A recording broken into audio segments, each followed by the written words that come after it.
Назик Кук арнасына қош келдіңіздер. Бүгін біз тай тауық етін дайындаймыз. Жасалуы оңай, әрі дәмді. Тауықтың төс етін бұлай кесіп алдық. Енді оған бір ас қасық соевый соусты қосамыз. Бір ас қасық крахмалды қосамыз. Және бір-екі ас қасық күнбағыс майын қосамыз. Енді осыны дұрыстап араластырамыз. 20-30 минут маринаттаймыз. Кейде маринаттауға уақыт болмай жатады. Ондай кезде маринаттамай-ақ тауықты қуыра берсеңіздер болады. Тауық тез қуырылады.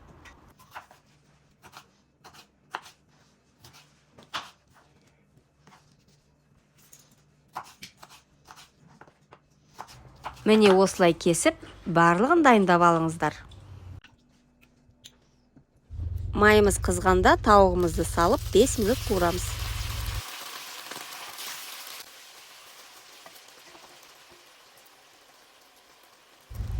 Пиязымызды салып, тағы 5 минут қуырамыз.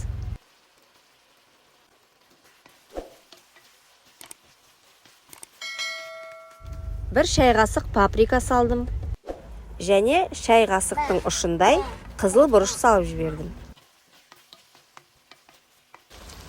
Қиярымызды 2-3 минут қуырамыз.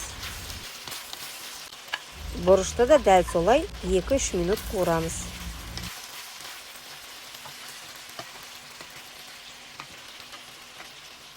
Бір ас қасық соя соусын құямыз. Қара бұрыш пен тұзын да салыңыз.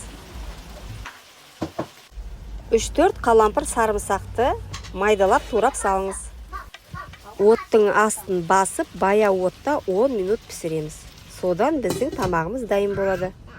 Дәмді әрі оңай дайындалатын тай тауық еті жарты сағаттақ дайын болды. Астарыңыз дәмді болсын. Басқа да рецепттерімді жіберіп алмас үшін тіркеліп қоюды ұмытпаңыздар. Назарларыңызға рахмет.